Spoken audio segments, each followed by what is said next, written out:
We are what we repeatedly do. Excellence, therefore, is not an act, but a habit. Meaning excellence isn't some one-time thing I do. I'm either a person of excellence or I'm not. Excellence is a habit. It's what's coming out of me without even me thinking about it. What do you do when you don't know what to do? You do your habits. Happy habits are as addicting as bad habits, but they're a whole lot more rewarding. There aren't the negatives that are given to bad habits. Now, bad habits take some time to develop. You don't develop them overnight. And the same thing with good habits. You don't develop them overnight. But happiness and the habits of happiness can be developed so that they become habitual in your life. In your life, you create the atmosphere. Have you ever noticed that emotions create atmospheres? If somebody's sad, you walk into the room and you feel that sadness. If somebody, for example, is angry, if they're upset about something, without a word being said, they project from their spirit into the atmosphere of a room a negative feeling just from the anger that they possess. When you understand that, you have to ask the question, what is the atmosphere of your life?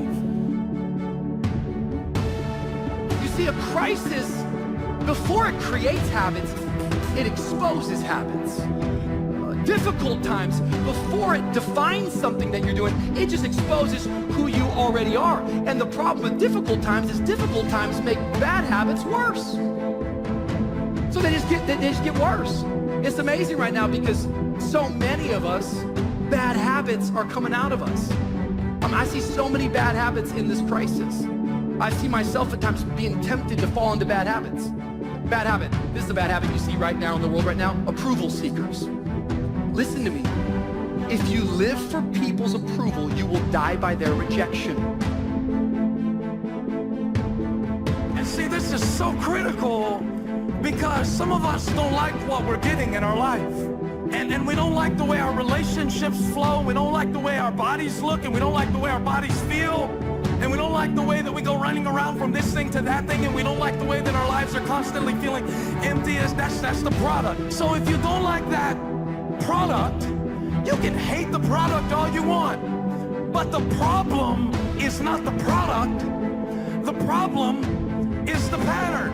I'm coming after your excuses. Because so often, we want to blame the tree for the fruit that's not there. We want to blame circumstances for the way things are. We want to blame genetics for the reason we're kind of fat. We got all these problems. All these problems. But folks, might I suggest that the problem isn't what they did to you, what they said to you, what they didn't do for you. The problem is the pattern of your response. It's the pattern. Let's change the pattern. What kind of people do you have around you? That's what creates the atmosphere of your life. Are they negative or are they positive? Are they faith-filled or are they fear-filled? Because the people around you create the atmosphere of your life. Sometimes, because the battle is taking longer than we thought, we become weary. When the difficulty is lasting longer than expected, we're working hard but not seeing increase, weariness will come. If the enemy can't take you out all at once, his next strategy is to try to wear you down. Many people are suffering from battle fatigue. They've been standing a long time, trying to break the addiction, believing for the promotion, but hasn't happened yet. They never dreamed they'd still be single, still be dealing with the illness, still be trying to get the loan. Now they're tired. Don't get weary in well-doing. That means you're doing the right thing, but not seeing right results. Doesn't seem like it's making a difference. Let me encourage you, your time is coming. Your due season is on the way.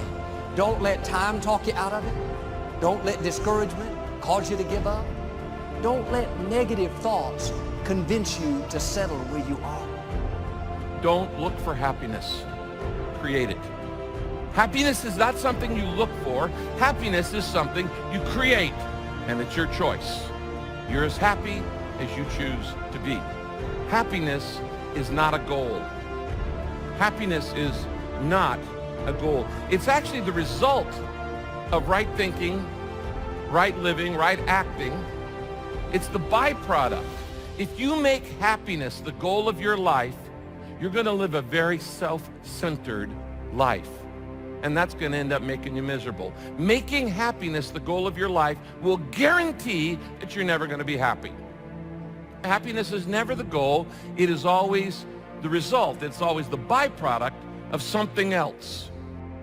The key to enduring is found in what you do daily. So I suppose the simple question today is, what are you doing daily? Because whatever you do daily determines who you become permanently. That's just a word for you. You've got to understand that. We have to understand that every single day, our routine is defining the person I am becoming. If you don't like what you're getting today, then you're gonna have to do something different tomorrow than what you did today. See, you have to change your routine in order to change your life. What I'm doing daily is creating my habits. My habits create my happiness. Happiness is a choice. We shape our habits and then they shape us. And we're going to look at this in detail in this new series, how we shape our habits and then our habits shape us. And you can create the habits of happiness in your life. Happiness based on happenings is temporary, but happiness built on habits is long-lasting. I go to Disneyland, I'm happy. I come out, realize how much money I spent, I'm not happy. I have the happiness of going to see a movie, everybody's telling me it's great, it's not so great, I come out not happy, disappointed.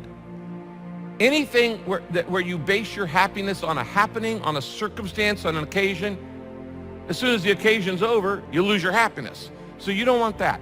Happiness based on happenings is short-term, it's temporary. Happiness based on habits is long-term.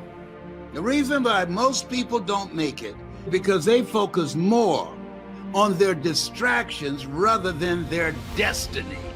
People that are hungry, they don't care. They're focused on what they need to do to be here. They're going to keep social distancing from not only the virus and people and social situations. They're going to limit themselves, leaving the house, leaving only when it's necessary, and social distancing from negative, toxic energy, unproductive people. You want to make it now, you want to get around the right people virtually.